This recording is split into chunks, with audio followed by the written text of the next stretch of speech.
I hate soccer. So we go Binghamton, then travel to Syracuse, and then we come home and play. Binghamton comes to us that next Sunday. Are you doing that with all three teams? No, but my youngest team has the worst schedule. My youngest team has Corning. That's the 15s or 16s? 15s. 15s. Yeah. Okay. They have That's away like games Skylar at and them? Syracuse twice, and they're a pain in the butt to work. It's been tough to kind of get on the same page with scheduling. Yeah. And then they have Corning, so we have to make. Right now, it has us going 3 times out there for 2015s. How far is Corning? I think 3 hours? Yeah, it's a hike. That's insane. It's that crazy. even just within their own state, Yep. Like, you're having to travel 3 hours. Because I've been like talking a lot about just the travel. It's nuts. It's insane. yeah, it like I wish they would do divisions or something and try to like. There's got to be a way Maybe to do it pro better. rel and like allow more teams in. I feel like there's still a lot of teams that don't do the throughway. Right. That just do, what is it, Buffalo, Yep. Western New York, S. And I feel like some of the Buffalo Western New whatever. York teams don't get it because they don't want to do that travel. And I like when I see the schedules, I'm like, man, can I blame them? And I'm talking like to my manager. I'm like, can we just do some tournaments next year and not have to do this league? I'm not positive if you have to be in the throughway to do some of the tournaments or how that works. Right. Because it's just for the 2015 girls, that's the game's 50 minutes long. Half the time they're retreating to the retreat line. Like, is it worth it? You know, I don't know. When you go through tryouts and all that, Yeah. do you have to like tell like your entire schedule for the entire year? We give them a pretty good idea of what it's going to be. Like 2 tournaments and the throughway, Yep. and then we're gonna play 1 or 2 indoor sessions, Yep. and then that basically is that basically what you're doing? That's what we're doing. I mean, we tell them what we do. That's basically what it is. Yeah. And I go like, I know you guys aren't going to like the throughway. I go, but we're not allowed in Buffalo Western New York, even if we're U10, U9. Like, You mean you're not allowed? we're not allowed to play in that league.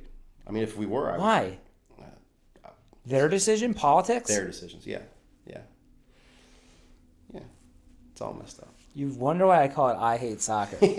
Because it's so dumb, man. It is. It's so dumb. Yeah.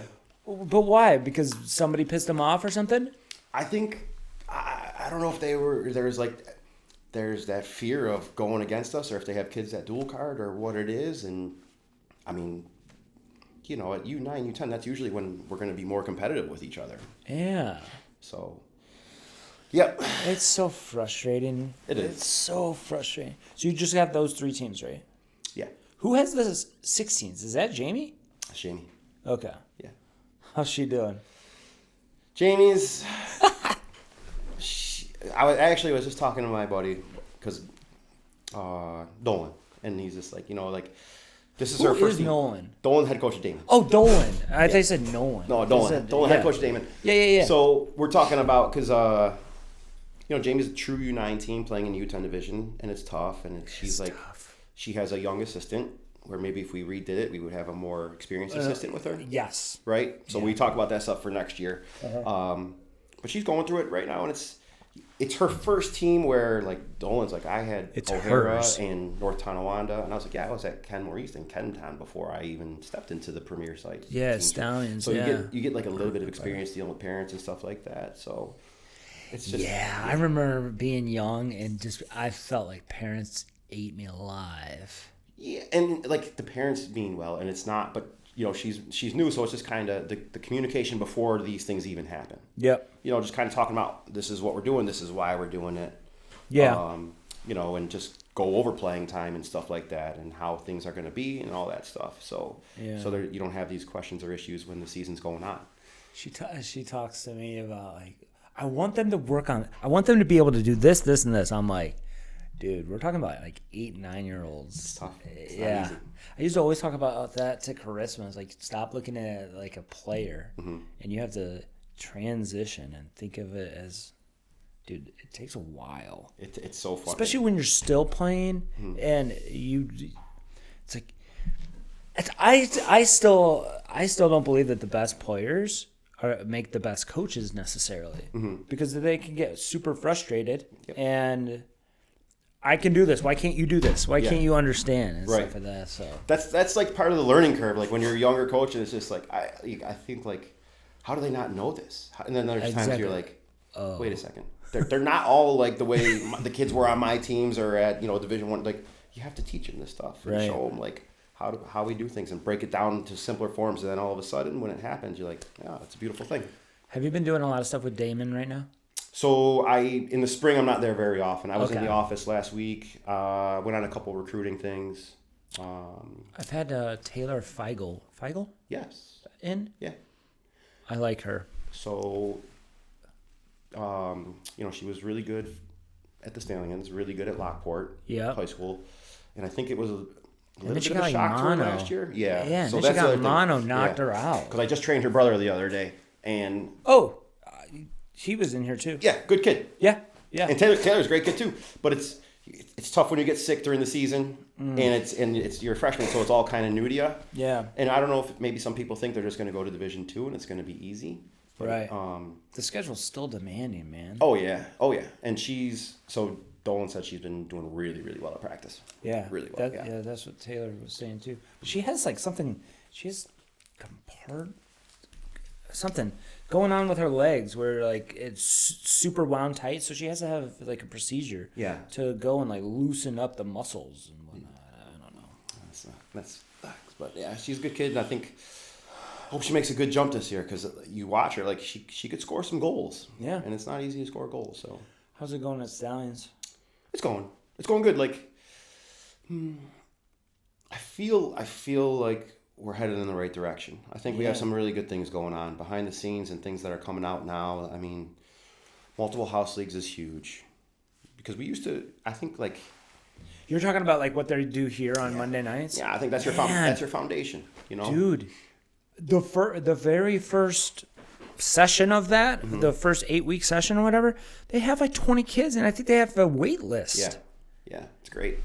Great. So last year I met with Rudy, I met with Cribbs was there and Kev was there. Yeah. And we were talking about the basically the curriculum and what your plan was because they were mad at me for like tweeting something or something. And they were like, Jason, come in and we will talk to you about like what our plan is and what we're doing with our coaches and everything. And I was like very happy that they are at least on the same page and they're all steering the boat in the right direction. I also told them, dude, you guys should start your own podcast. Yeah. And I think Rudy is like kind of into it now after being in here. Yeah. He like texted me the other day. He's like, where did you get your cameras? I'm like, So I know they asked a couple of coaches to be on, some of the former coaches. I think they would like to do that stuff. I know they had like one episode once. It's so good. I think why not? I think it's so good for coaches. Well, I think clubs should do it because you could be transparent. Yeah. And the parents could actually learn, like, get to know you a little bit more than sometimes coaches can be intimidating. Yep. And they can be intimidated to the players and they can be intimidated to the parents. And then you can unleash the method of the madness as well. It's good. And I think, so like even next week Rudy has a Zone 1 meeting with our U12 and younger teams. All the parents will go up into the room where they could oversee Sportsplex and they kind of just go over everything that we've been going over the winter and our curriculum and why we do stuff and our direction where we're trying to go and stuff like that. So I think that they're doing really good things. I mean, I get there, I train every Monday, Wednesday, every other Thursday. I get there about 4 o'clock for our 5 o'clock sessions, and Rudy and Kevin are in there working on stuff all the time. So, it's really good. Everything's been going. Are you going to help out with the NPSL team? So I talked to Mark yesterday. He's like, you got your schedule yet? I go, 3 schedules just came out. I go, I don't have my master schedule yet. If it works. Allows. Yes. Yeah. Like I can't spread myself thin and then miss here. Right. I'm responsible for 3 teams right now. When does that schedule start? When is the game schedule out? Game schedule's out. First week of May. For the pros? For the NPSL? Yep. It's fast season. May, June, and then basically. Yeah, because you lose some kids anyway in July. Right. And then you don't have to run into the stuff that FC Buffalo, especially on the women's side, Right. where you lose like, the UB girls or whatever. Yeah, that's Sounds like the roster. You guys had a great turnout. turnout's great. Yep, I think like there's some, Is it true? It was like 75 guys. That's Yeah. what Daniel was saying. they had there's a bunch of guys that show up from all over Western New York. To be honest with you, Really? it's not even from like going outside, but there's a bunch of interest in that. I love that. It's great. It's great, and I think hopefully it's consistent. It keeps the numbers consistent over the summer. Kids that want to train and show up all the time. Yeah. Because and I hope it's not the same way, but you know, when I was with FC Buffalo, like at the end, some kids don't show up as much. Maybe playing time's not there. When you know, value the training, take advantage of it. Exactly, because then you'll go into your college season. You're going to be Great. kind of sharp. Yeah. Do you remember Colin Rewalt at all? That name sounds really familiar. He's at Mercyhurst. He played at Empire growing up. Then he went to the DEA. Okay. And then he finished at Flash. But he was just in here because he's on spring break. Okay. And we're talking about what's he going to do this summer. Yeah. And I brought you guys up. And I think you guys are already set on a roster, though. That's what Ben made me sound like. Ben Schmidt. Yeah, I mean, I tell Mark, I'm like, don't ever be completely set on the roster because if you got a good kid that wants to come in, I mean, we're still before the season. We're not having regular practices yet. Like, I don't know what Max is doing. Max Kwitchoff might not play FC Buffalo. So if he comes around, you want to have that spot. But like, Max, come and play with us. Love to have Quitchy. But the rumor was Max is staying in Rhode Island this summer? Is he? I think so. So he's in, yeah, that makes sense because his girlfriend's there. Okay. But he's in Albany right now because he transferred. Yep. And then that makes sense. And I bet you he's going to be playing in Rhode Island. I haven't talked to him lately. I ran into him at a local establishment. And I was like, Quitchy, what are you doing? Number one, what are you doing in Kenmore? He's like, I'm in St. Joe's. I was like, buddy, Yeah, I admire he lives in Kenmore. Yeah. Like when he was a player, he's just like, that's a guy you wanted on your team. Absolutely. Love that kid. Love that kid. He was on FC Buffalo when you were coach, right? Yep. Yeah. He was there when I He's think a good kid. I took over when the one coach left, and then I was on staff with Casey. And I think when I was on staff with Casey, like Max Casey. I forgot Casey coached FC Buffalo, man. Yeah. Was he the Right head before he got coach? Michigan State. Yep. Was he the head coach? Right. Oh, that's right. Because then he had to leave because of Michigan State job, and then you took over. Right?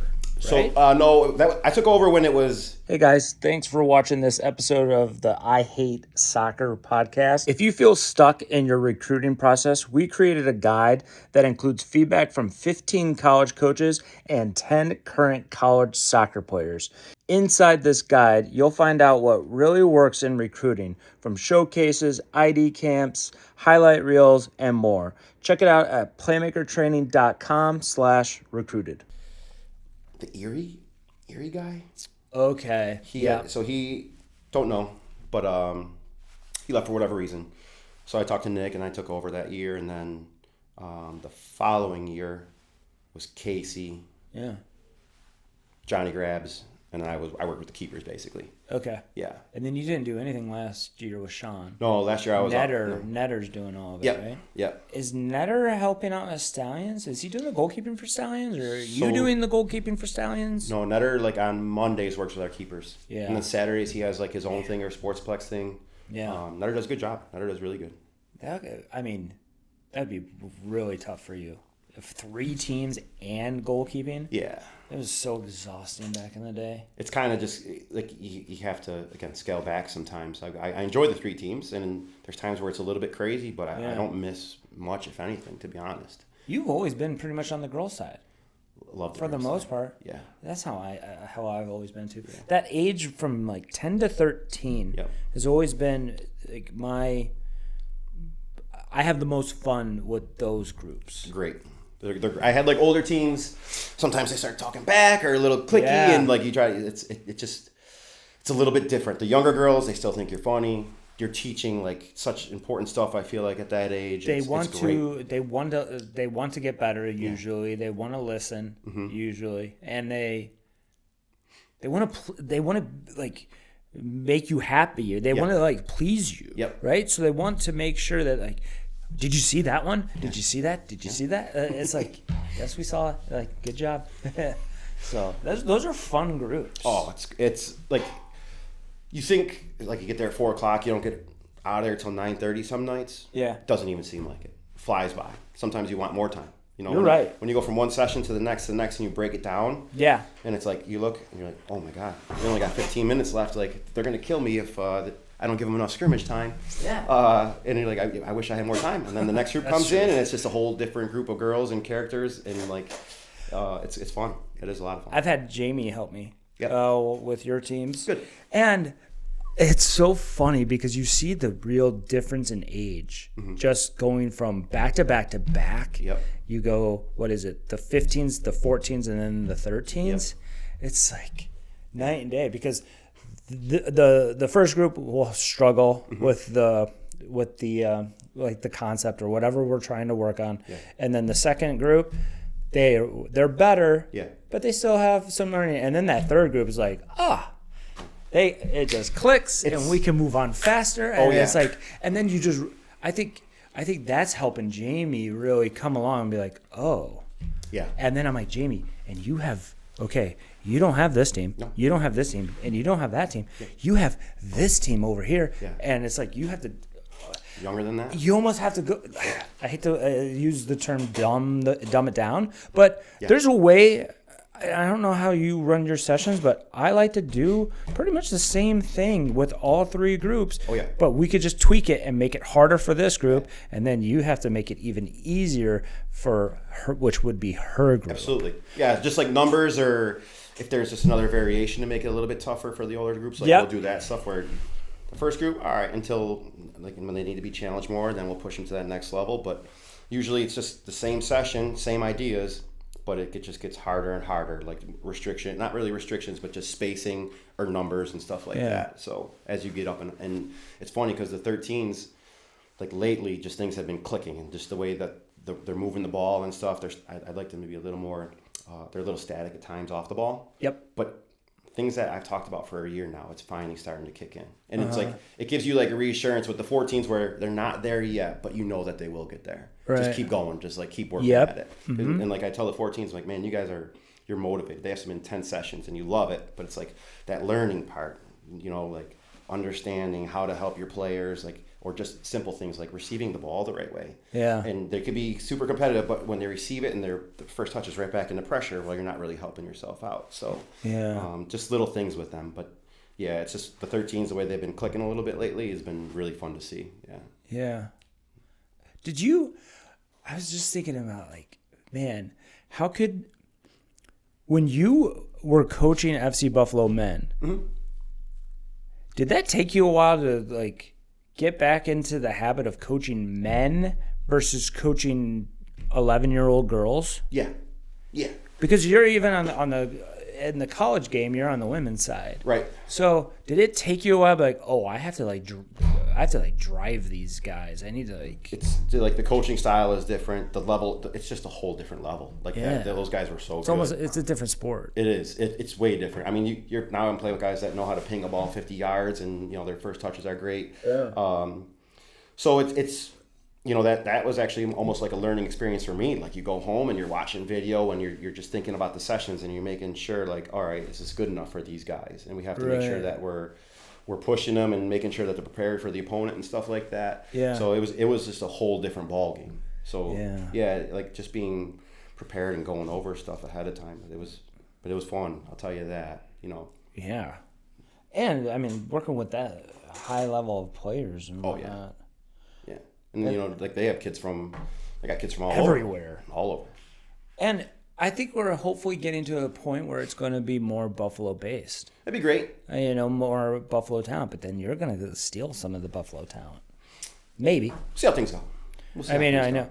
I mean, with the whole new tiered system, I didn't even realize that NPSL is in the bottom tier of the new USL pyramid, which is I'm looking forward to it a lot. I really want to see how things work out with the pro team, or what's going to happen, or them rivaling the MLS. And so I had a guy on, that soccer visa guy. Yep. So he like created his own club in Costa Rica, and then now he's in Romania. I brought it up, and he kind of drilled it home that when the NFL and the AFL merger happened, right? So Lamar Hunt wanted a team of his own, and the NFL said no. And so he's like, okay, I'll start my own league. Kind of like what Rudy said in his episode. To be like, oh, let's start our own league. Yeah. Well, they just did such a good job that the NFL called calling for a merger. Yeah. I think that's what's going to end up happening with the USL.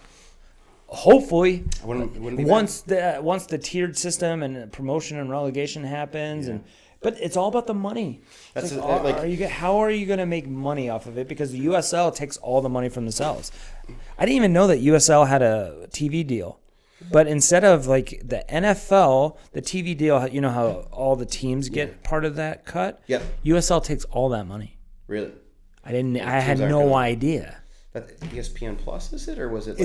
I guess it's on Peacock now or NBC. Okay, because I've seen a couple games. Yep. But I forget what station it was on. But I mean, it's all about the money, which is the sad thing. Like you hope you get to a situation where there's pro rel, but there's some greedy people. Yeah. And for that to change, like something crazy would have to happen, in my opinion. But I don't know. Yeah. It'd be great to have that in the States. Who knows? Something for Buffalo. Yeah. How long have you been coaching at Stallions now? Stallions. I've been here 10 years, and you've been there every single year that I've been here. So the 06 girls, who are freshmen in college now, was my first team at U10. Okay. So they're probably 19 years old? Yeah. 18. So I think I've been a head coach for 8 or 9 years. Okay. And then what was that camp that you and I did in like 2015? East Aurora. East Aurora? Yep. Yeah. That was 2015. Were you a staff coach then? Or were you not coaching yet? Coaching teams yet? I think I was coaching teams then. Okay. I was definitely like an assistant. I was like, my first time assistant with Kevin, where I would show up every now and then. Yeah. And I was with Dolan, and Dolan yelled at me a couple times. And then you get your old team, it's a whole different ball game. So yeah, I went through some learning experiences. I was a little immature when I was younger. And then you coached Kenmore before that? I was with Ken. Actually, it was Kenton back then. Yeah. Okay. Because I had Kenmore East girls team. Okay. And you got girls that don't play soccer. Yeah. So it's like, how do we change this? And it's like, I got to start my own team. And you try to get girls to play year round, and they loved it. It was great. Like it was some fun times. And then after Kenmore East, I just kind of went to Sweet Home Boys for a year, and that's when I realized how the boys were. Yeah. And then the next year, Dolan offered me a job at Damon. So how long have you been at Damon now? Damon's been about 6 or 7 years. Okay. So Jamie, Jamie. The year before, Jamie was a junior. Okay. Jamie was a junior. Jamie was a junior, I want to say, when I got there. Senior class was like Monique, Valenti, Britton. Okay. Yeah. How much recruiting do you help out at Damon? Not much. So I was a paid assistant for a little while. Yeah. And it was just, I have a normal full-time job. Right. And then the Stallions, and then Damon. Yeah. And it was a lot. So I just went to Dan. I said, Dan, I love coaching for you. I go, but I can't give you everything. Right. So I'd love to find a way to still be on staff, and maybe you find somebody that could be a better assistant than I can for you. Right. Who is the assistant right now? Corey. Oh, Corey from Stallions? Yep. Oh, okay. Yeah, so Corey. I've never met Corey. Oh, Corey's a great guy. I've heard great things about him. Yeah, Corey's a really good guy. Yeah. And he's been at Stallions forever, too. He's been, yeah. I mean, I think me and Corey kind of both played through the club. I definitely played through the club. I want to say Corey did. How old is Corey? Is he our age? Corey's 36, 35. Okay. About to have his first baby. Really? I didn't know that. Yeah. He's doing good stuff. He's on the boy side primarily. He's on the boy side. Yeah. He likes the boy side. Yeah. And older boys, usually. Yeah. So he had the 08 team. And the 08 team's really good. Okay. And then now he's with our 2012 boys. 2012s. Yeah. And just those two teams? No, 08s are with Spicone now, and he's just got the 2012s. Oh, just the 2012s. Yeah. Who, Mark Spicone, where did he come from?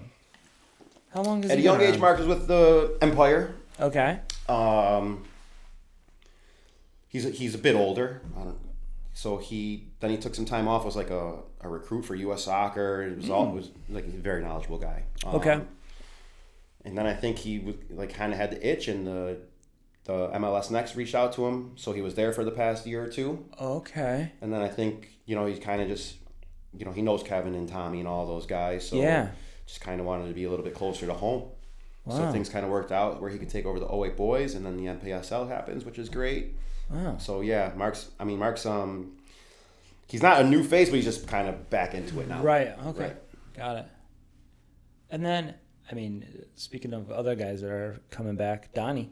Yeah, love it. Have you talked to him lately? I was just with him this past weekend. Yeah. Yeah. Yeah, I'm gonna start inviting some college coaches. They're super busy right now. Yep. But maybe like in the beginning of the summer when they have a little bit of downtime. Yeah. I want to have like Donnie in here, Ryan Louie from Canisius. Yeah. A couple others, and I'd like to know how Ryan Louie turned that around. it's phenomenal. It's a great job. That is a really good job. I mean,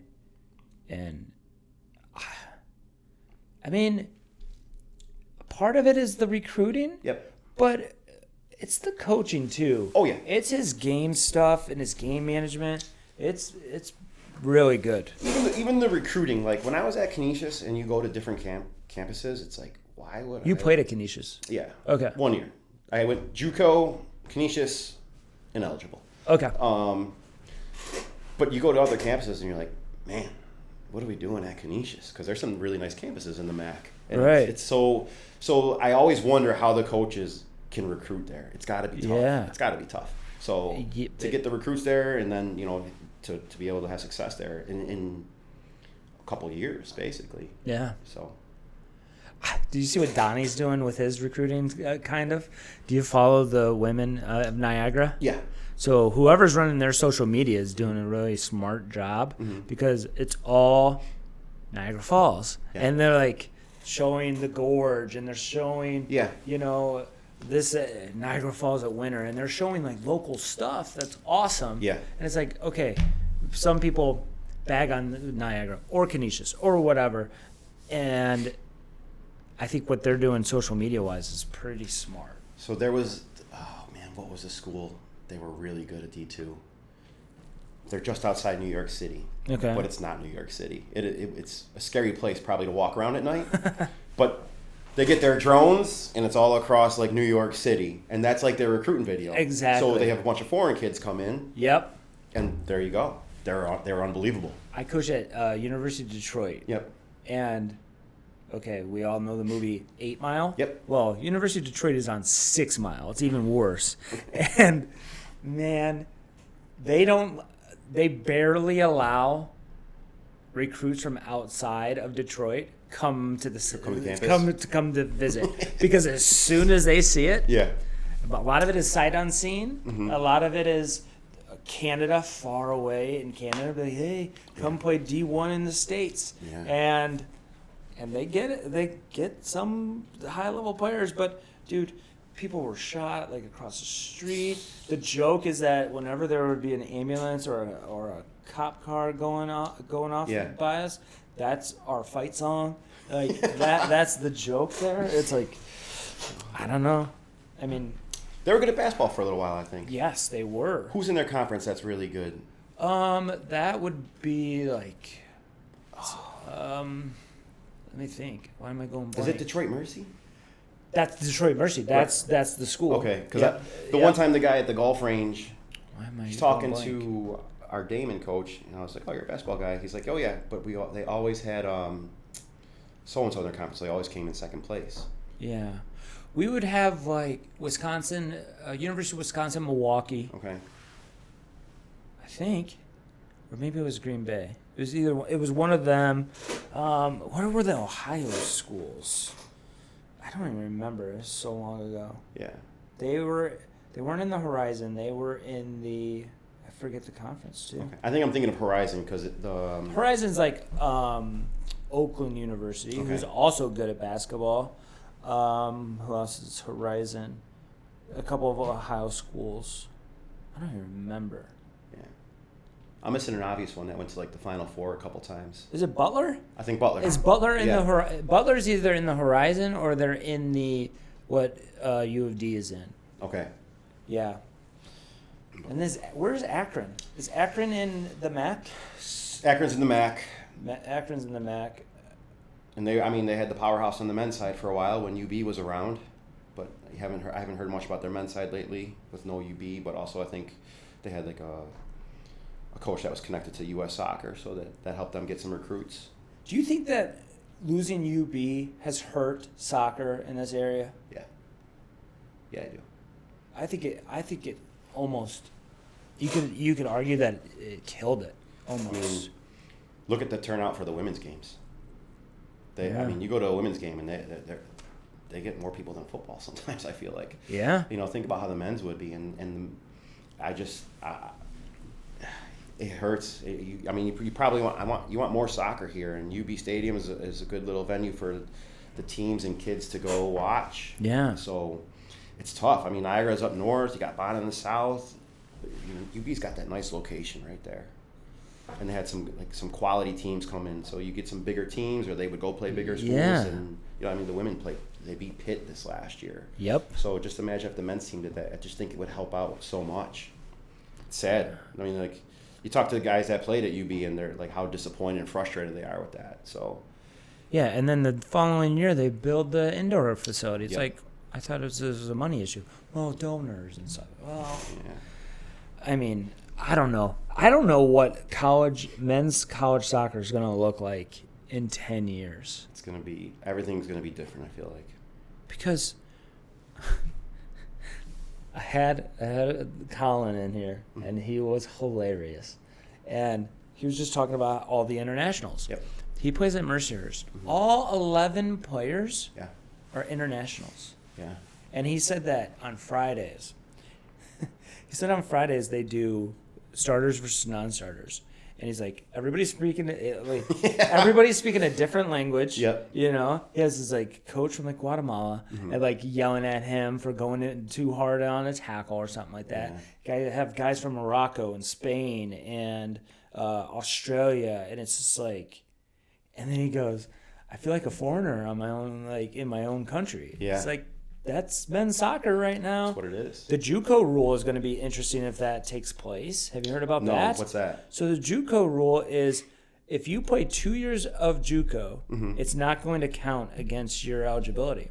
So now you can graduate high school, go play 2 years of JUCO, then go and play college. And now all of a sudden it's kind of evening the playing field of the 20-year-old freshman from Europe and now a 20-year-old freshman from the USA. Maybe it's a little bit more even. It would be. It's going to make it tougher for the kids coming straight out of high school for sure. I mean, I don't think any college coach would recruit high school kids. They would only recruit the JUCOs and the internationals. Did you hear? Some already doing that now. Yeah, Rick Pitino said it in an interview on CBS. He goes, I won't recruit high school players. Yeah, well, I'm just going to recruit the transfer portal. Yeah, and they asked him, if you had the number one recruit in the nation over a college kid, who would you think? I'd probably go with the college kid.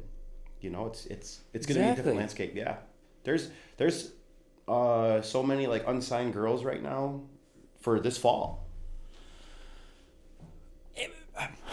There's some schools that aren't making their decision. So the 28 rule at the D1 level, right? They're not making their decision until after the spring season.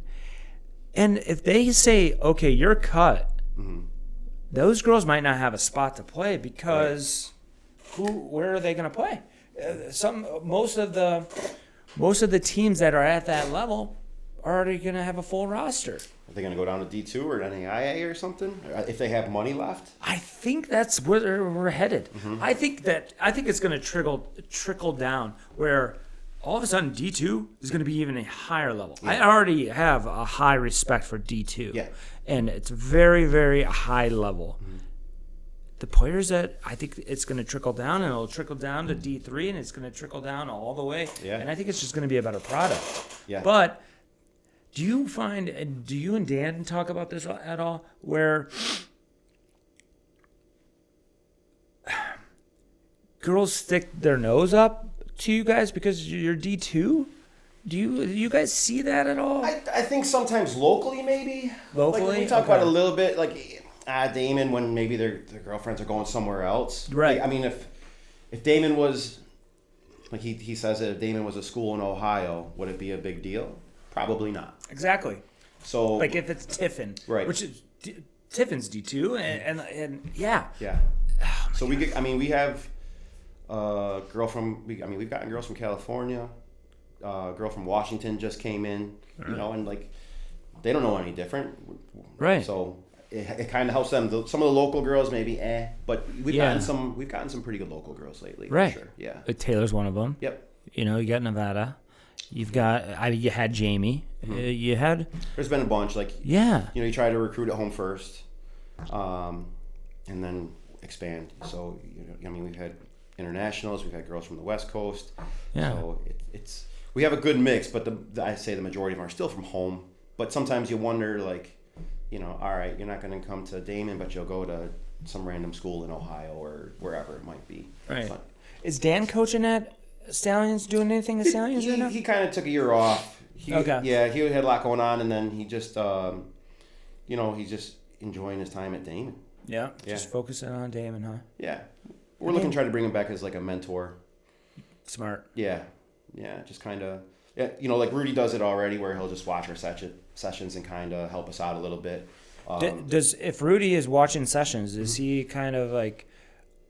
I used to have a DOC that would, if I'm running a session, and they'd be like, "Hey, can I hop in?" I'm like, "Yes, please, please give your 2 cents or whatever." Rudy loves to hop in every now and then. EJ, who used to coach me way back in the day, if house league's done, he's coming over. He's like, "Hey, you care if I hop in and help?" I go, "Hop in, do whatever." Yeah. It's just, so the girls they're learning from somebody else. It's a different face, different voice. Right. So yeah, that stuff's really good. Dolan was like, he would kind of try to help the coaches a little bit and let you do your thing. Yeah. And then after we kind of just talk, and he's just like, "What'd you think about this? What'd you think about this?" And we just kind of, if something needed help, how can we fix it? Or if something was good, like, that's great, but can we make it even better? So right. Yeah, it was like really good to have something like that.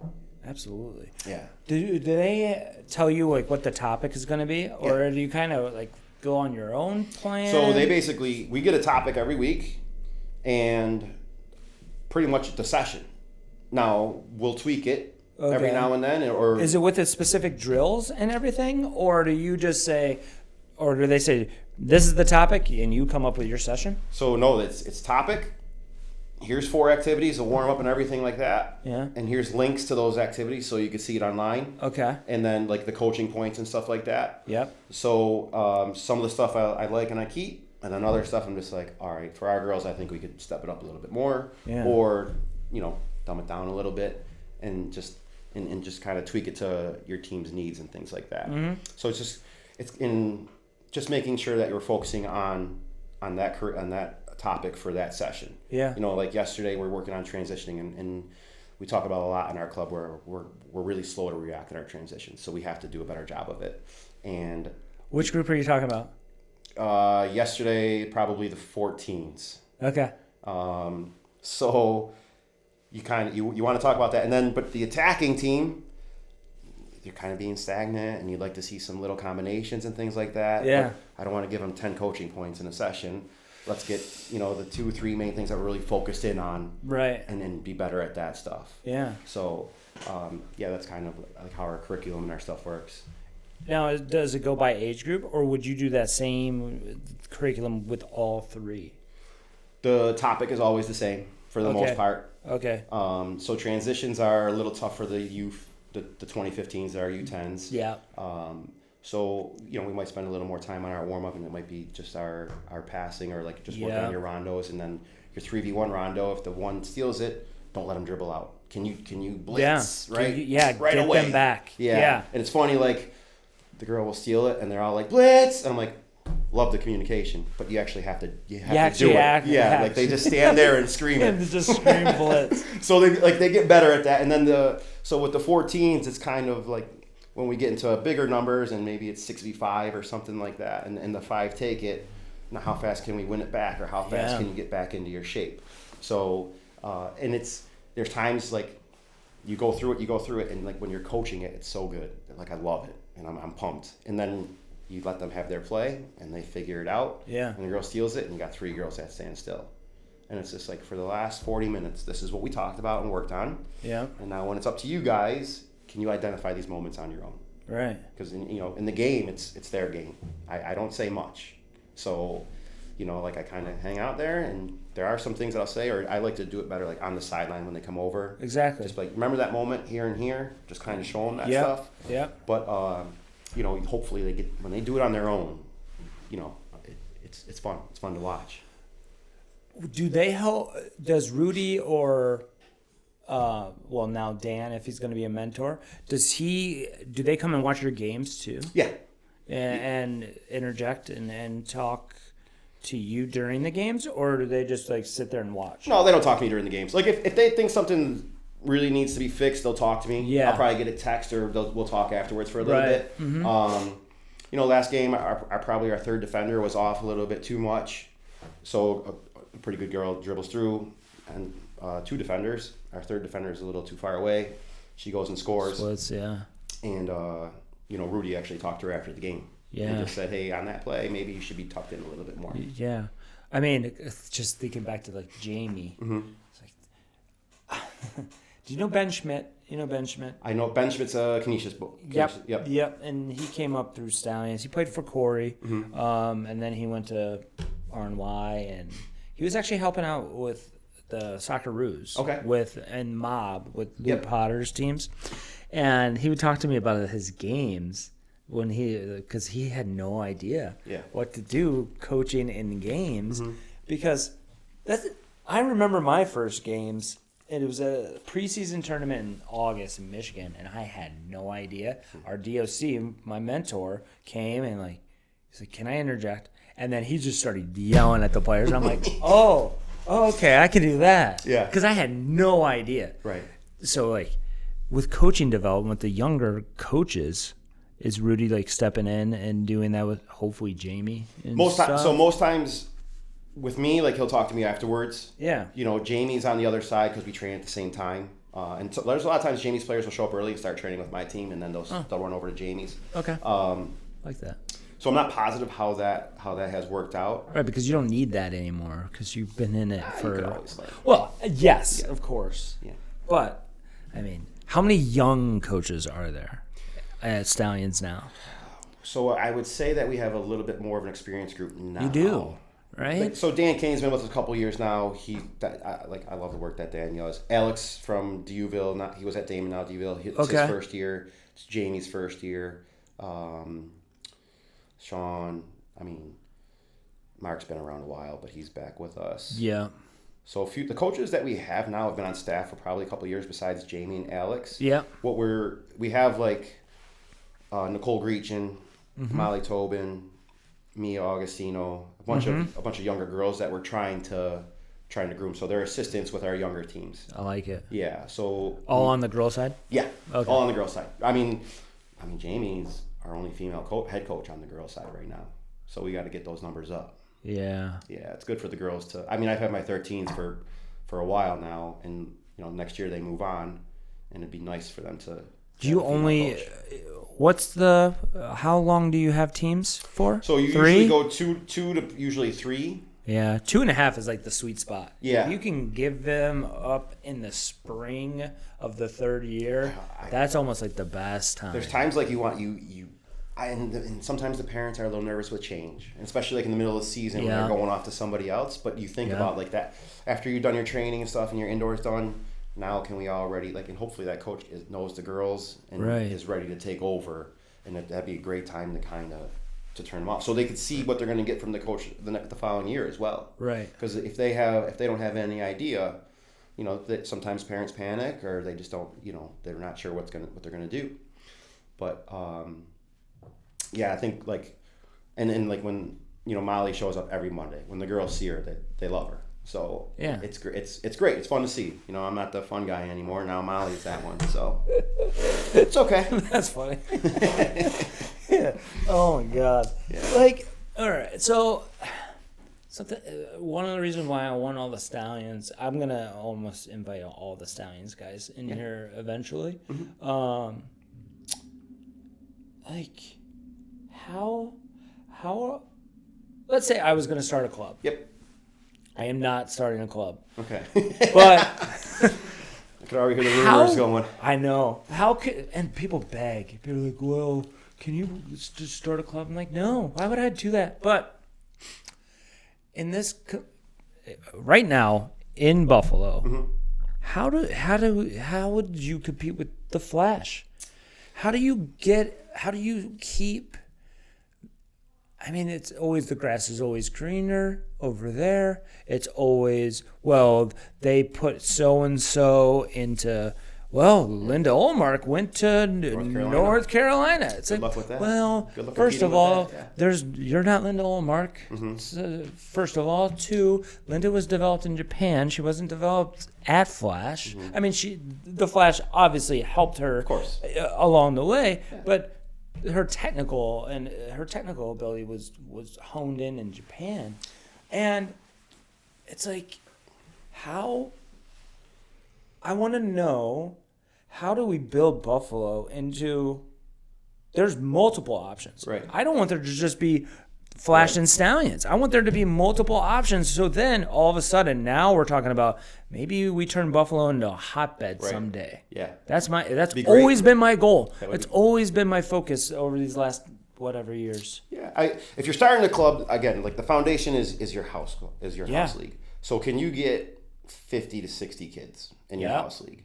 And now you have a good group of coaches that could develop them and keep their progress going. I mean, progress is never like this. It's up and down. But where they have confidence in your staff and your club, and what do you do to make it a club feel?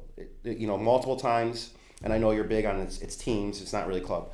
We really try to do that with us. We had our Zone 1 Valentine's party where all our girls are hanging out, and they might be in their little bit of cliques here and there. Of course, yeah. But they basically all know each other because of our skills school and the events that we try to have. So you try to coordinate things that it's not just soccer. Right. Like these kids have to grow up so fast these days. It's like the U10. Like you just want to tell U10 parents, relax, enjoy these moments. Because when you get to 15, 16, and if your daughter wants to go play college, you're going to be stressed out with like recruiting and picking schools and all that stuff.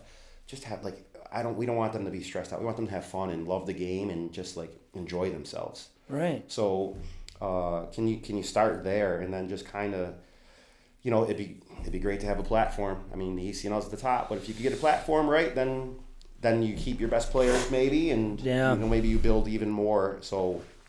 I think like the house league is the key to start, and then just developing confidence in the parents and the players, but also having that culture where all right, maybe we don't have to go to Flash at U9, U10, U11. Where if there's a girl at U14, U15 that can play in the ECNL that wants to go top level D1, who am I to hold them back? Go. I'll be the first one to send an email and say, hey, take a look at this kid. And you shouldn't feel bad. I was this way so many coaches feel bad about losing players to an ECNL club. I'm like, if you are the top girl on that team when you leave, you should have left. Yeah. I am so happy for you. Yeah. And it's okay to be a feeder, right?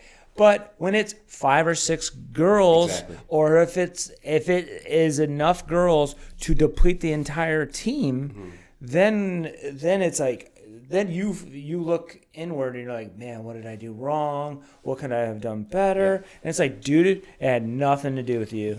Like, don't take it personally. So many coaches take it personally. No, and honestly, I used to be one of those guys. Yeah. You used to be like super frustrated and like. You get emails and stuff, and like the parents are super like they're sad, and they just want to. And I'm just like, it's okay. Like I understand what you're doing. They're just doing what's best for their kid, what they think's best for their kid. Right. And at the end of the day, as long as I gave my all to coaching that kid and everything. Yeah. All right. I wish them the best, and if they want to come back, if it's not the best over there. Right. The door's open. I'm not gonna like hate you for life. It's exactly. Come on back. It's okay. Yeah. So. It's kind of sad with our 2012s. Our 2012s were so good. That was a fun group. They were so good, and 4 girls go to the top team over there. Yeah, there was a gap. There was a skill gap, but there's a skill gap on every team. But then there's kind of like that panic of like, are we gonna have a team? Are we gonna be good? And it's like, guess what? Those 4 girls had so many touches every game. Now that's your daughter's turn. it's her turn to step up and be more of the focus of the team. Right. So instead of running and scurrying, let's do that. Let's build here. We'll be okay. Yeah. But now we don't have a 2012 team. But those Right. 4 girls, they're great players. Absolutely. What could you really say? Yeah. So I mean, yeah, that was a fun group. yeah, that was a great group. I don't know what does parent education and getting them on board look like? Do you allow the club to do that, or is that you and you're developing strong relationships with these parents? Yeah. Or I feel like overall I have a very good relationship with most of my parents. yeah, Or they're not afraid to come up to me and say something. I'm not afraid to have honest conversations. The club will send some stuff. Some of it is from my emails or just kind of parent meeting stuff like that. Mm-hmm. It's kind of funny, like when we talk about the development and everything, and when we see our U10 girls don't have a league plan, so they're playing in the boys division, and the parents freak out when what age group? U10 2015s. Oh, okay. So the parents. So that's like Skylar and them. Yeah. Right? So those parents, you play the Clarence team or our boys team, and it's not pretty. But the one time, like we played Amherst, and did we lose 6-1, 7-1? But they connected like 5 passes, so like 3 or 4 different times. Yeah. Like the building out was really good. I think we could have been better in the attacking end. We weren't, no big deal. But, they see the score at the end and they're like, actually, I thought that was pretty good. Yeah. So it's kind of just showing them those moments. And maybe before that game, it's just sending them an email like, all right, this is going to be a tough one, but can we do this, this, and this? And if we do that, it's okay. You do that ahead of time? Sometimes. I could be better with that. Yeah. Because now, so we started against the top 3 teams. That was 4 of our first 5 games. But now they're a little disappointed that we're playing against the boys. Yeah. In the rest of the games, I think that it'll turn because we should be competitive the rest of the way. Doesn't mean you're going to win every game, but we'll be competitive and the soccer will look good. And then you go outside and play girls teams, Right. and you're going to be way more prepared because you're going to have to play faster. Yeah. You against the boys, you'll obviously have to make quicker decisions. Oh, yeah. You have to be faster. You're going to have to be more physical. Then when you go out to the girls' side, they're going to be like, "Whoa, this is like a different team." Right. I mean, and we used to always put our girls in the boys division for that reason. Yeah. And then it's almost like, all right, well, we're not sure. Our other girls weren't seeing how good our teams were. So, what do we have to do? We have to bring them back to the girls' side. That's true. So there's, it's, pick your poison, whichever it might be. Yeah, that's true. So, and the girls' side we do fine, but, we don't like our U9s and U10s playing in the same division. So Right. the U9s are at Epic, Jamie. Yeah. And then we look for Sportsplex. There's no division. There's no league. So you got to go to St. Oh, well, so you played the boys. So we play the boys. Yeah. Got it. Do you guys ever go to St. Len's? Or not really? No, we don't. Any of the teams? I think Corey brought his boys there for one of their one-day For festivals. Okay, for a festival. Yeah. Wow. Is there any animosity and any friction between the leaders of the clubs? I don't think there is. I don't know that much. It used to be. I'm sure there used to be. I think it used of course. to be. I mean, I think we used to train there. So if there's friction or animosity, I don't really know about it. Yeah. I know Rob. I'll talk to Rob. Mm-hmm. I don't know too many. I don't know the higher ups there, but Right, Eric. Yeah, I don't know Eric. we just played Kelsey's team, Araja? Yeah. Yeah. Say hi to Kelsey and say, hey, Yep. great game. No big deal. There's coaches that you see them every now and then in indoor and stuff, or even in outdoor. It's just like, hey, good job and stuff. So Right. yeah. Man, do you think? I don't know. Okay, the MLS Next Tier 2 stuff. Yep. Have you heard about that? Yeah, it just came out. Do you know if you guys applied or anything?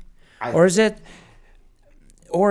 you didn't apply because you don't know if your teams and your players want that because of the travel and stuff particularly? That's an interesting dynamic. If we get into one of these platforms, Yeah. now do we have the players that want to travel and do that stuff? I think that eventually it would turn that way. Yeah. Yeah, I think that eventually you get the players that would want. My 2013s, I've had them for a while. I got kids that like to play softball. I got girls that do other sports and do the different things. They kind of like their 2 Rochester tournaments, and we do an away tournament for fun and everything like that for some team bonding and stuff. Right. So now if you ever get, like, say we got the Girls Academy tomorrow, would all of them be on board with that? I'm not sure, because now you're adding, I mean, it's a good platform, but it's also a lot of travel. Yeah, so, for sure. So that's kind of, it'd be interesting to see how that would go. You know, and I think, like, you know, if the 2014s were in that, I think they'd be on board and, you know, ready to go wherever. So, because I was looking at it, and Michigan, where I came up from, has like 9 teams in it, and then I'm looking at New York, and it's all New York City teams, and then SDA, and then RNYFC's B team. Right. And it's like, there isn't anybody else. Like, obviously, I don't think Flash would do it because of the boys ECNL, and they want to keep that. I don't know what's going to happen with the boys ECNL after that, especially if they do promotion and relegation, which they're talking about doing. That'd be great. MLS Next 2, being able to play in the MLS and vice versa. I'm like, if they do that, then what they should do is let every club that signs up, let them in. ECNL could do that. Right. ECNL could do that right now, and then just have tiers. And I've talked about this over and over and over again because I just want it to be better. Yeah. And I'm sick. Remember the days of State Cup? Yeah. Where you got to play the big dog. I don't care if you got mattered. killed. Yeah, right. I don't care if you got killed. At least we played them, right? And then the following year, maybe you play them again and it's closer and it's a tighter game. That doesn't exist anymore. No. The older girls will never play one of those ECNL girls teams. No. Ever. And I wonder. And it's starting even earlier now because of the pre-ECNL teams. Right. And pre-ECNL, like you look to see where they are, and they have their own little thing that's in a separate little section on the GLA site where they just play each other. Right. So it's you wish those days would come back sometimes. Like those were some fun times at U Soccer. Now it's more just like this is what we're doing and this is who we're playing against, and you know, you're U11 going to play scrimmages in Michigan sometimes, which is, you know. The Flash girls were just in Tennessee for a league game. And then they had a showcase in Florida, and then some of them are going to Louisville, I think, this weekend. It's bonkers. And you have teams right around here that maybe you could play. Now, they have all the talent from a 3-hour radius. Right. But I get so frustrated with the closed system. Yeah, I mean, like if you could just take U Soccer, and just put a bomb to it and restart it, I think a lot of people would be, on board. All for it. Yeah, I'd start right over New York West, you know, and even like think about the indoor seasons. There's no tiers or anything. So sometimes you'll have like a Stallions or a Flash team playing, like, no disrespect, Lockport. They've actually had they're growing their club. Yeah. But there's the one Lockport team, and it could be 15-0 at halftime, and so there's no like. There's no organization at all. I wish, like, all right, Epic Center is going to be the A division for 1 year, and then Sportsplex and Salins, and you just kind of rotate. Or do we have to, like, do you got to play Stallions, Flash Rochester, Flash, and maybe like in Erie, and we'll play 3 games in Erie one day. Sportsplex will play like a day, and then something Rochester. There's got to be something better. I love that. That would be brilliant, and then everybody would know. Okay. Yeah. And you want to know what? If you're like your Clarence, Amherst, and those teams that might be a step under, if you win your division, go up.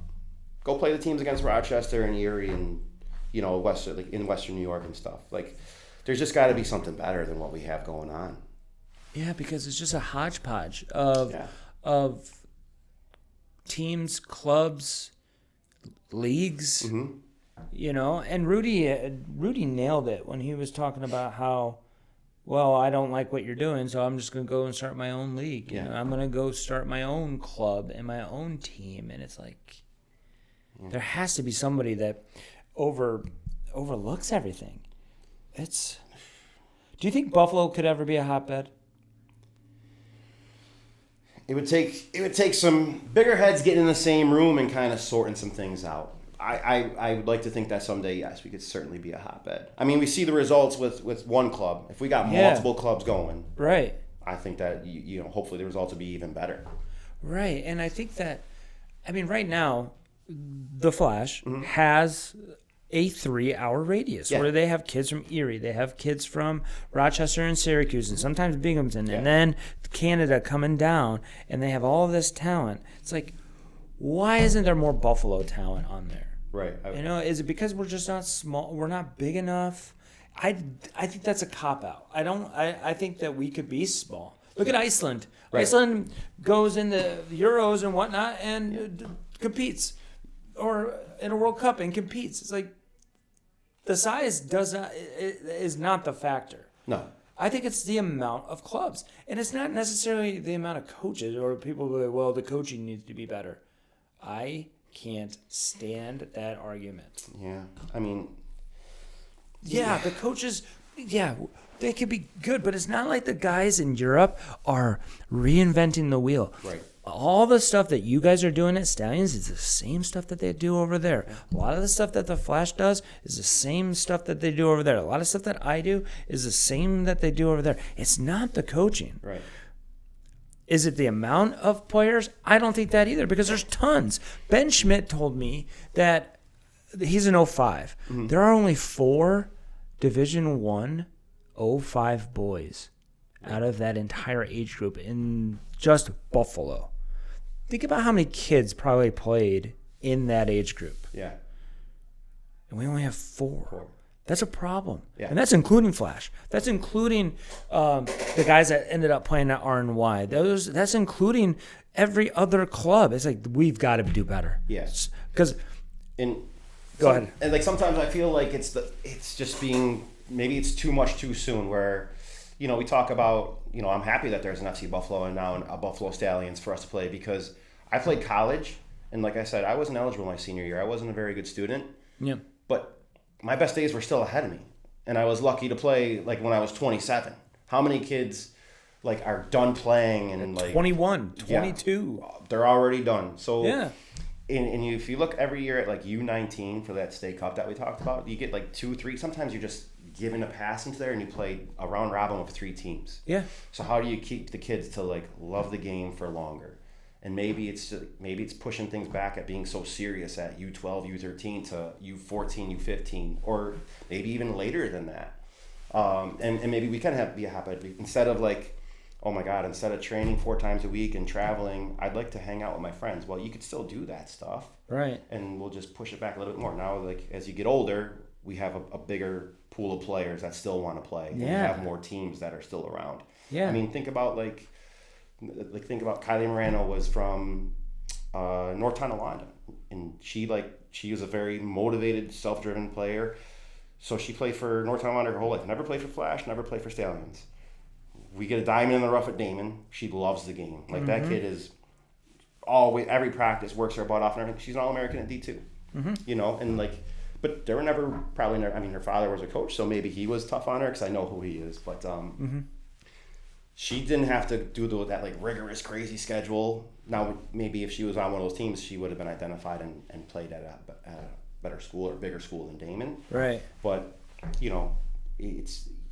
it's just, there's got to be something where we could keep more players loving the game longer. Yeah. Like I tell the kids, I want you to play this game. I want to come watch you guys play for your colleges or for something after that. And back in the day, it would be like, after college, what do the girls do? But now there's options for the girls to do stuff. Absolutely. So. FC Buffalo. And then you guys will eventually get a women's side too. That's what Rudy was saying. Yeah, that's what, we really want to focus on, the boys, they got their little thing. Now how do we make it better for our girls' side as well? Right. So hopefully that comes along next season, and our all these kids that we have coming in here and going to our training sessions have something to look up to, and just have like some goals or something they want, or see themselves putting on that Stallions NPSL or WPSL uniform. How long did you play for FC Buffalo? Until just one season. Just one season. So you were how old? 27. You were 27. Yep. And it's funny that you said that about being 27, because a field player does not reach their prime until they reach the age of 24 to whatever. Yep. A goalkeeper like yourself doesn't reach their prime until they're 30. Yeah.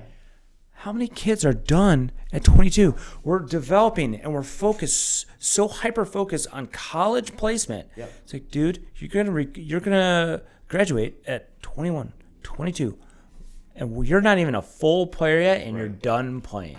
You don't even get to see your full potential against good competition. It sucks. Yeah, it's happening against these like sportsplex leagues, you know, and like that's what I did for a couple of years, and I would just play on like teams that were subpar and just get bombarded with shots. Yeah. And then Coach Hesh called me up one day. He's like, "Hey, I'm going to coach FC Buffalo. You want to play?" I was like, "Heck yeah!" And it was probably one like college soccer with. Sometimes it was like a job to me at Canisius, where I didn't fully enjoy it. Matt Waddington said the exact same thing. I mean, it's just you know. You played with Matt. Yeah, I've played Matt my whole life. We played youth soccer together, and then we played. He was at Brockport. I was at ECC. Then we met back up at Canisius. Yeah.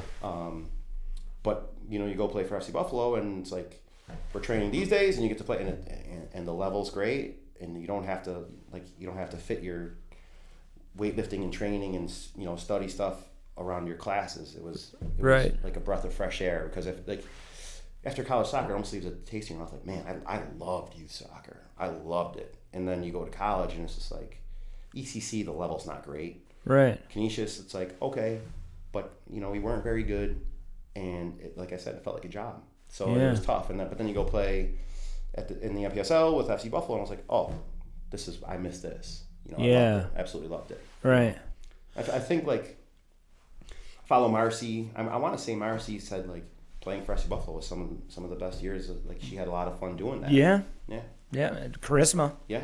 Charisma for sure. Mm-hmm. I mean, there's some parts of FC Buffalo she's enjoyed more than maybe even UB.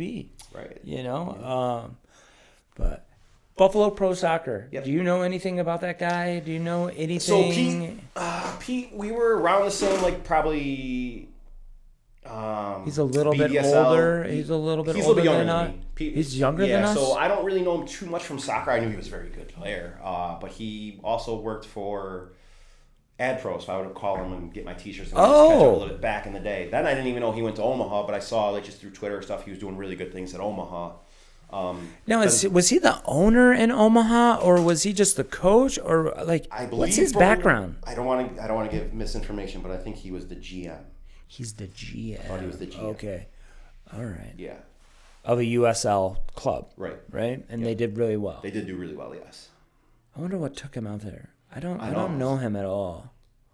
But what's going on? Do you know what's going on between them and FC Buffalo? Like, are they merging? So I read the article. It made me. I mean, I imagine you have to have a youth club for USL. Yeah. If you're gonna have a team, so I'm sure they have some sort of relationship now. Well, how's that gonna work if FC Buffalo is in USL 2 so and then Buffalo Pro Soccer is in USL 1? Are they gonna share youth? I don't know. That's gonna be interesting to see how that goes. That's wild, right?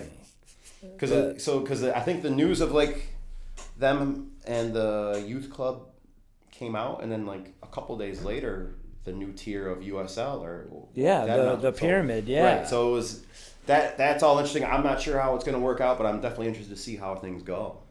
I wonder how long it is before Flash gets back into the pro game, where like they have an NPSL team, right. And then they have tried to put a USL men's team together and a USL women's team. Right. I told Charisma probably years ago. I was like, what happens if you have FC Buffalo having a great thing on the women's side, and then what happens if Flash just comes in and boop? It's like, I would love to see that competition of like you have the FC Buffalo and you have Flash, and they're in like the same league and they play each other. Right. They can do it. They did do it. Matt was the coach. Yeah. And then they just gave it 1 year, but I don't know.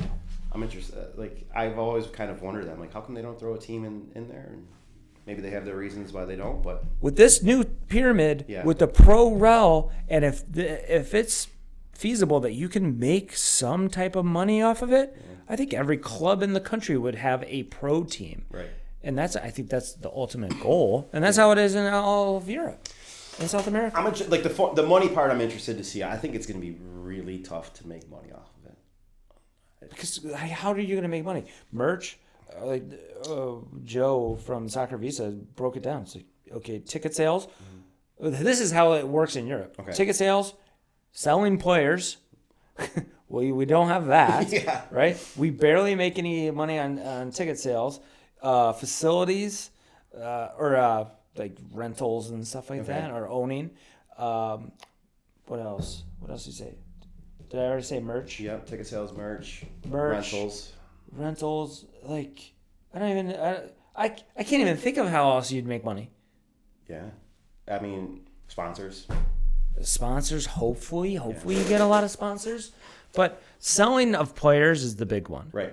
If we had that, I thought about this NIL. Mm-hmm. I found out last night. I was watching a podcast with Landon Donovan and Tim Howard, and it was the coach of Vermont who just won the national title. Yeah. He said that men's soccer players are being offered on top of their scholarships $5,000 to $25,000 cash to come to their programs. Okay. And I like tweeted that out. I'm like, I had no idea because I know what's going on in football, basketball. The kid that's going to be a freshman at the University of Michigan got paid $10 million to go to Michigan. The quarterback? Okay. Bryce Underwood. Yep. My nephew actually played against him last year. Really? And he decommitted from LSU, and now Michigan's paying him $10 million. And I'm like, when are the younger players? Kai Edwards, who used to coach in Michigan, and he's a college coach, I think, in Utah or Nevada somewhere. Mm-hmm. He's saying that the women players are making anywhere from $1,000 to $50,000. Some of the players are making $50,000 on top of scholarships to come to like the Florida States and the North Carolinas and the UCLAs and stuff like that. Really? What if college soccer paid solidarity payments or the training compensation? So you know how like in Europe, if you signed a pro contract, every team that you trained with or played with from U12 to U18 gets a part of that cut. Yeah. Well, think about that. That'd be right? great. It would help out us in the States for sure. Yeah, think about if colleges. Think about if colleges had to pay Stallions. Let's say one of your players makes it. Yep. And goes to UCLA. Mm-hmm. UCLA has to pay Stallions a percentage of their scholarship money or something like that. Really? Then all of a sudden, pay to pay is gone. Yeah. That's my pipe dream, but I don't know if that'll ever happen. It would be great. We don't even allow solidarity payments from pro teams. Right. DeAndre Yedlin from the national team. Yep. I think he played. Sounders, he played for Sounders, and then what's the other club in Washington? There's one major club. Quick. No, not that. No, that's Jersey. Anyway, when he went to Tottenham, his club in Washington was supposed to get paid like $250,000. Yes. MLS blocked it. Really? Yeah. What would $250,000 pay for Stallions? A lot. There's your Sportsplex bill. Yep. That's 1 year of Sportsplex bill easily. Easy. That's coaching salaries. A lot of coaching salaries. How many kids could play for free on $250K in a year? Pretty. At least we could lower prices. Yeah. 100%. Our tuition goes from $2,000 to $1,000 per kid. That'd be a beautiful thing. I mean, that's the biggest. Like, I think people that are in club soccer would imagine they all would love to lower their prices, but it's things cost money. Yeah. Yep. Like you have to. Well, especially in Buffalo, think about how much time and money is spent on just facility rentals. Yep. You have to train indoors. There's times I want to be like, let's just tough it out and play outdoors until like November, the end of November, but daylight and all that stuff comes. Daylight sucks. You have to play under lights. Yep. It's freezing. Yeah. You have to have turf. I used to have a rule. It's like, if it's under 40 degrees, we're not training. I couldn't do that here. So we had a game scheduled last Sunday when it was supposed to be like a high of 20-something degrees. For who, Damon? My 2012 or 2013's U12 team. Stop. You had an outdoor March game. 2nd, I think it was. Yeah. Scheduled for March 2nd. Yep. Is this the throughway? Yes. Yeah. Yep. See, that's another thing that sucks about like up here is that and in Michigan, we go through it too, is that you have to cram how many games in the good weather. You could barely get onto grass fields in April. Yeah. So we're talking May and June. Yeah. If you have to get done by July, it's like Throughway has to be done and by tournaments. before July 4th, and every team wants to do their tournaments. So, like this, the Throughway schedule comes out, and some parents are a little disappointed by it. I'm like, it's never going to be perfect, and on top, like, at least we get to have some games in the fall and in the winter. Where think about like the 08 boys, they don't play indoor. They're doing their school season and they're in the fall. high school in the fall. They don't even have a game until March. We guarantee them so many games, but now you got to cram that into a 3-month span. They're playing. It's crazy. It's insane. It's crazy. Now the younger girls, when do you start? Do you start in August or September, or do you not see them until we see them November? Okay, September, October. Okay. Because there's like some of our teams will do the fall throughway. Some of us will just try to get friendlies. Usually we'll train together with like the younger kids will all kind of train together and just kind of do some stations and things like that. So and basically, we have all our coaches. So it basically goes September to June. Yeah. And then you get July off mostly, Yep. and then August off. Yeah. Got it. Yeah. So 10 months. 10-month season. That's how it should be. Yeah. It's just the games. You wish you could evenly distribute the games. I mean, obviously, the indoor stuff, you get a game a week for the most part. Sometimes there's a bye. Yeah. But, with the throughway, like I said, the one weekend we're playing 3 throughway games, and the following weekend we have a tournament. So there's a chance we're playing 7 games in like a 9 to 10 day 7 day, yeah. Right? So that'll be tough. But when else can I get Binghamton to come out here to play? When else can we go to Binghamton and Syracuse and have that schedule work out nice where instead of going to Binghamton, come back, and then the next weekend go to Syracuse, come back, and kind of ruin two days instead of getting it done in one shot. Is there a throughway fall league too? Now there is, yes. Yeah. Why don't they just make it one long season? That'd be good. It's kind of like the GLA. I think GLA ends earlier. And then just have a 2 or 3 month hiatus. Yep. Or, I mean, it would be tough to get a facility, but what if they just move those indoors? You have, at the older ages, it would be tough because you have to have an 11v11 field, right. Obviously. But, like, for the 7v7s and the 9v9s, you think it could be doable. Yeah. 7v7 for sure. You could do that at Sportsplex. Last year, we went to Rochester and we're playing in a it was going to be a downpour. The field's covered. Mm-hmm. So it's a Friday night at like 7 o'clock, and I'm calling the coach on the way there. I'm just like, are you sure we're going to play? He's like, not raining here yet. I'm like, I'm riding through it, and it's following me the whole way. Luckily, we get to the site. He goes, we do have an indoor field. It's big. I go, we're here. If it's a little big, it's okay. Let's play. And it wasn't bad. Right. So there's a bunch of indoor, like you could do 77 or 99. It might be 99 might be tough on some fields.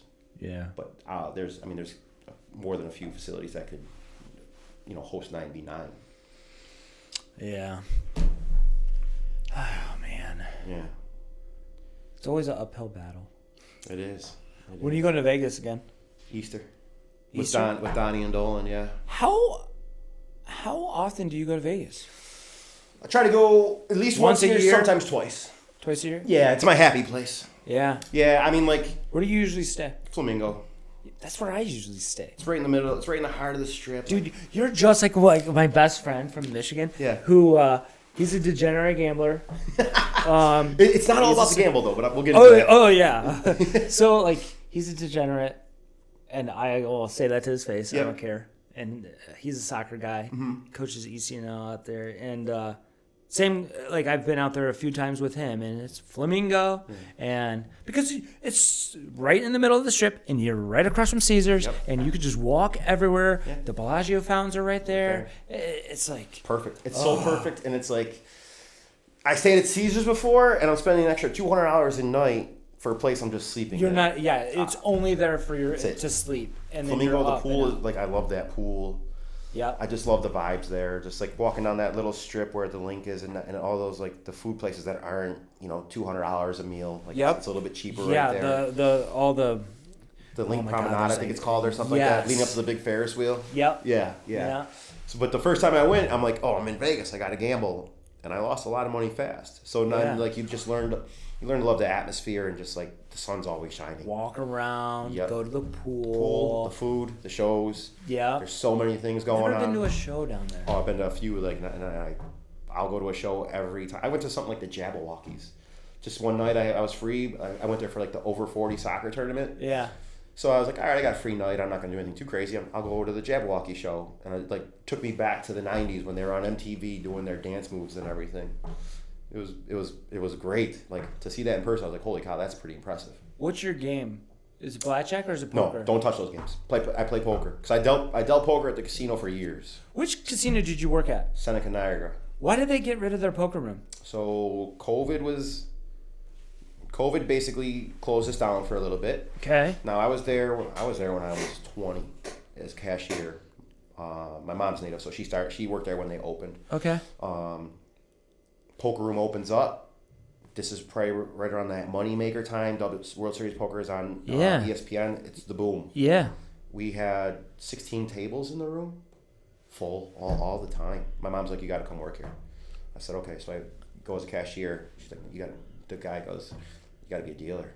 I mean, really? And I'm cashing the dealers out, and you start adding it up in your head because they'll cash out multiple times during their shift. Yeah. I'm like, I do have to become a dealer, and it was crazy living for 20. You work 2:30, 10:30.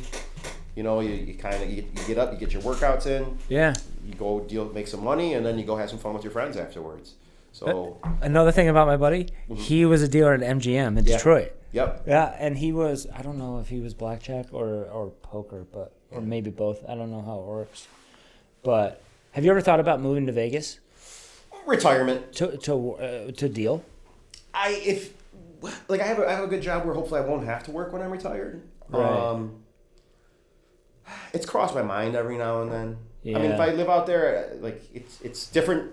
Living there is gonna be different than vacationing there. You know. 100%. So yeah.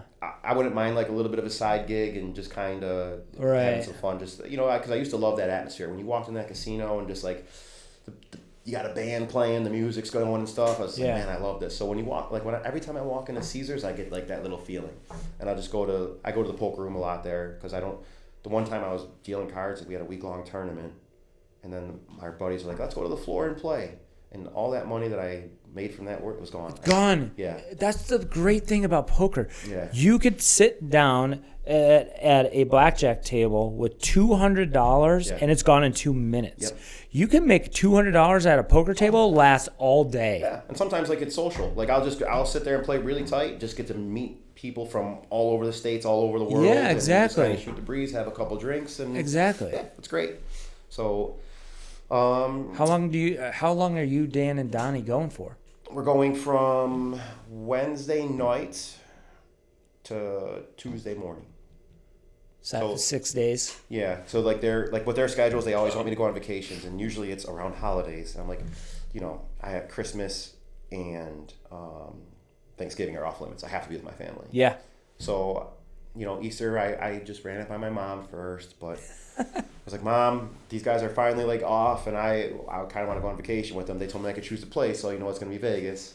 And she's like, no, it's okay, go ahead. And I was like, all right. So we booked it. We're all going to kind of hang out because, like, as good as friends as we are, when you're in season, you don't see anybody. It's just kind of you texting and talking, and every now and then you get to meet up and you talk soccer and like how intense the season is or what's going on, how the kids are doing, how the recruiting's going, and all that stuff. Yeah. So I think we went out to Donnie's at Niagara. We went out to Lewiston Saturday, and the first hours is just kind of the recruiting talks and how everything's going and how everything's crazy. Yeah, catching up. Yeah. So we catch up on that, and then you just kind of see how life's going and things like that. So I've been to Vegas 6, 7 times, 5 times, something like that. Mm-hmm. The first time me and my buddies used to go on a college football road trip. Yeah. And anytime we went west, we called it a road trip, but a lot of times it was flights. Yeah. So the first time we went to Boise, a Boise State game. It was TCU at Boise, and we tied in Vegas. Yeah. And I was there for about 36 hours. Could not wait to leave. I was like, get me out of here. Like, I slept, I think, 2 hours out of 36, and I was like, get me the hell out of here. Mm-hmm. Second time, another road trip. It was, I want to say, we went to Oregon. we went to Oregon and tied it in. We were there for 48 hours. Okay. Same exact experience. Get me the hell out of here. Yeah, I couldn't stand it. I was like, get me out of here. I lost all my money. Just get me out of here so we can go to the football game. Yeah. The following year, we fly in on Wednesday. Mm-hmm. We drive down to Arizona State versus Oregon. That's gotta be a good one. And then we drove back. And then we were there for all the way until Sunday night for an all-day college football day. Yep. And a all-day Sunday or NFL slate. Yeah. And for some reason, that day, Chiefs were playing the Lions in London. So it's a 6 a.m. Oh, God, yeah. So it was a 6 a.m. like kickoff. At the end of that night, I did not want to leave. No. I was like, I think I could live here. Then my buddy has a bachelor party. Yeah. And I'm there for like what you're doing, 6 days. I'm like, I'm moving. Yeah. I love it. I think it's not too long for me anymore. everybody says, well, what are you going to do in Vegas for 7 days? I was like, there's tons of different Vegases. Like you were just saying, there's pool Vegas, there's gambling in Vegas, there's partying and clubs and all of that. Mm-hmm. There's everything. And there's touristy stuff too there is that you can do. Like yeah. you could go to like the Hoover Dam and like all this other stuff. Do like the Red Rock and just kind of go out there and hike a little bit for just to break some Yeah. things up. Like there's so many different things you could Exactly. do. It's crazy. Like my parents went there for my 40th. They took the day tour to the Grand Canyon, and they're like, you probably would have enjoyed that. And I was like, yeah I kind of wish, but I know I'm going to be back out there. Right. My parents are not Vegas people. They had a good time, but they're never going to go back to Vegas. Yeah. So for them, that was good for them to experience that. But yeah, there's just so much stuff going on. It's just like there's never a cloud in the sky. The sun's always beaming. Everyone seems like they're in a good mood. It's just like it's a little bit of my paradise. The second trip, I think it was the 48-hour one. I was destined. I was like, I'm wearing a suit the entire time. So I fly out, and I'm wearing a suit for 48 hours almost, except to sleep in. And I'll tell you what, if you wear a suit in Vegas, you get treated differently. I bet you do. I don't care about the money in my pocket. You get treated differently. That was one of the most fun things I have ever done in my life. Yeah, it's gotta be good times. Are you guys originally like from Arizona? Or like, no. Why are you a Cardinals fan? How are you a Cardinals fan? So when I was a kid, I used to like the NBA, and I loved Kevin Johnson, Dan Marley, Charles Barkley went over. I love that team. I was young, and then like all of a sudden I'm just like, oh, because I was a Bills guy. I'm just like, oh, the Phoenix Cardinals. Like, well, I think I'm gonna start liking them. So you kind of follow them, and like, I'd watch them play whenever they're on Fox, which wasn't very often because they were terrible. Right. So, but then you get to like high school and everything, and now the AOL hook up, so you could look on their website, and when you know every player on the team. Yeah. And then once that was like Plummer's days. Yeah. So Jake Plummer broke the playoff thing. Yep. And then, but like, they had Boomer Tillman. Esiason before that. Like Boomer Ball brought some excitement. Okay. And then the one year they had they had Simeon Rice, Darnell Dockett, and another stud defensive lineman, and like the projections were great. So I go out there to watch them play the Bills. Bills beat them 28-14. I was like 0 for 6. Every game I went to see live. It was so frustrating. And my buddy's a Dallas fan, so we'd go see him play Dallas. Dallas beat him like 49-0. The one year the Bills laid it on us good in Buffalo. In Denver, oh my God, Denver smacked us so bad. Denver's beautiful. You've been to all these stadiums? Yeah. So like your college, we used to do that with NFL. I wish we would have done it with college though. I want to see. I'm different. I want to do it with NFL, but there's a couple stadiums I do not want to go to, like Philly. No. Like I'll get killed. No. So my buddy, who's actually the Dallas fan, we introduced him to I introduced him to Waddington when I was younger. Okay. So Ray's big in Dallas. Waddington's obviously a Philly Eagle. Yeah. He's crazy, and they're going, and I think Waddington recommended to him take that jersey off, or cover it up with a jacket. And Ray is such a diehard. Normally he would never. He did, and he goes, "I'm happy. I'm happy I did because it was crazy in there." So. I think, good to Waddington for saving Ray's life on that one. I think Matt told me that story. I wouldn't be surprised. Yeah. Because I had him in right before the Super Bowl, but whatever. I'm okay. All right, Larry. I'm already over it. I'm on to next year. Okay. I'm good. Yeah. I'd rather lose that way. Yeah. I would rather get blown out, know that the game is over in the third quarter, than like lose in overtime, heartbreaking, like what we did to San Fran last year. Yeah. Like, they're still not over it. I wonder what Bills fans think, because even if you do get by Kansas City, Philadelphia was so good. Yeah, I think the Bills would have done better though. I think Josh would have been. I think your offensive line or the Bills' offensive line is better, and I think Josh is so much harder to bring down than Mahomes. Yes, because Mahomes kind of folds sometimes. Yep. He's like, if he sees a rush, he'll just like go down sometimes. Yeah. Whereas Josh will try to fight it. How many rushing attempts did they have in the first? Like they barely ran it, and you got to give the ball to Cook every now and then, which hopefully would help the Bills keep it. We had to abandon the run because we couldn't do anything offensively because of our offensive line. I was shocked. Like people were saying how good Philly was, but I mean I had him like it's Mahomes. That's what I thought. Yeah, like maybe not one last time. I think they're gonna be good for still years to come. But now in hindsight, I'm like, wait a minute. Mahomes was sacked more this year than he's ever been sacked. We should have saw it, the writing on the wall. Yeah. But the thing is that nobody had what the Eagles had, where they can get to us in four. They didn't have to blitz. Yeah, it was Tampa Bay Super Bowl Yep. all over again. Yep. And that's the key. You can't blitz Mahomes. No. And Kelsey, he's coming back. Yeah.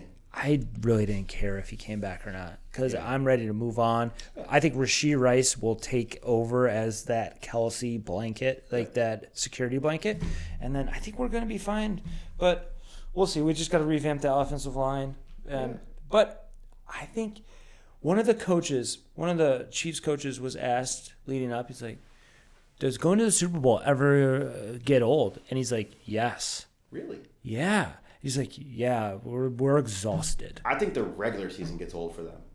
Like, here we go again. So next year, week 1, here we go again, 17 games before right. I feel like you're going to be there. Yeah. And the thing is, what does the Buffalo and Chiefs game regular season mean next year? It doesn't mean anything. Nothing. But I hope Bills fans realize this. But what happened is the Bills will win. Yeah. And then they'll be like, and then all those little kids, these little runts, just rub it into my face. And I'm like, I'll see you in January. It doesn't matter. Yeah. And then, I think next year has to be the one because think about Mahomes' playoff record. He's 17-4. Mm-hmm. That's 21 games. That's more than an NFL season. Yeah. So, he's only started for 7 or 8 seasons, but he's really actually played in 8 or 9, and that has to take a wear and tear on your body. Point, for sure. It's fine. The girls were like, Coach Jason's a Chiefs fan. I was like, don't say anything to him tomorrow. They're like, why not? I go, because Coach Jason is a very big Chiefs fan. I go, and if your team lost, do you want somebody to go razzing on you? And they're like, no. I go, all right, because if I hear about you guys razzing on Coach Jason. I love those girls. They're great kids. They're fun. They're such good kids. Yeah. I think I'm hardest on the youngest group because I've been around them a little bit longer because they had that group like Lexi, Skylar, some of them. Lexi.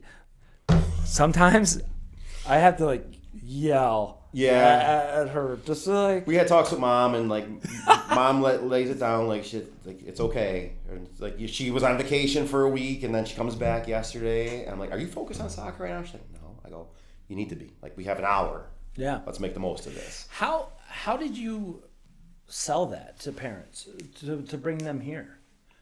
Did any of the parents know who I was? Because some of the groups, I know some of them. Yeah, so again with our tryout schedule, we'll talk to them about the training and stuff, and I'm like, I really want my U11 and U12 teams to train 3 times a week. I think 3 times a week in the game is good. U9, U10 twice, and every other week we do the skills school. Yeah, I think that's good, but they kind of wanted to latch on, which is fine as long as they're okay with it. So I'm just like, in the winter, it's more about the training and everything. Sportsplex is Sportsplex, and then get us ready for some outdoor tournaments in the leagues that we play in. Right. So I tell them the ideas of what we have to do a little bit of fundraising, and if we could spend some of that money on coming to PlayMaker in the off week, then let's do it. And everybody was pretty much on board with it. So some of them it's their first time, some of them already know about you, but we just kind of talk about. Especially the 2013s, it was more of an easy sell because I've had them for so long. Yep. It's just let's try to get them in front of a different voice. You know, and they're all about it. Like, those parents are great. So yeah, they are. The 2014s, I just thought it would be good for them. So, you know, to just talk to them for a little bit. They organized a couple things, and boom. And every coach wished they could train kids the 4 days a week. Yeah. It's just not realistic. No. Not with your time, not when you're training or having 3 teams. Yeah. And I appreciate it, dude. Oh, that's good stuff. I mean, it's funny seeing. It's just fun seeing them come along, and like some of them, you know, the girls. Like, the biggest thing for me is, I think it's always like with girls, it's confidence. You know, and I have this saying to the girls or the boys when I coach them in the fall. I'm like, you know, the difference between you guys and the girls. Like, you guys think you're better than really what you really are, and the girls aren't they're better than what they think. It's like, yes. So, you know, the girls, like, I want to give them positive energy. Like, when things click and you let them know it. Like, you know, hey, we're doing this wrong, but every time they do something good, let them know that they're doing something really good. And like, when you pull them aside after a practice and tell them, like, that was really good. Do you remember that? And like, just the smile on their face. Like, those things make such a difference. That's brilliant, though. I've never thought about it like that. Because that's so true. Because one of the reasons why I mean, of course, I like working with the boys and stuff, but they do have an ego. Oh, yeah. And they think they know it all. Yeah. And it's like, girls don't feel that way until they're like 16, 17, 18. Like, yeah, that nailed that. I mean, I'm going to have to steal that. Go ahead. I'm stealing that from you. Thanks for doing this, dude. Thank you. I appreciate it, man. That was good. I appreciate it. I hate soccer.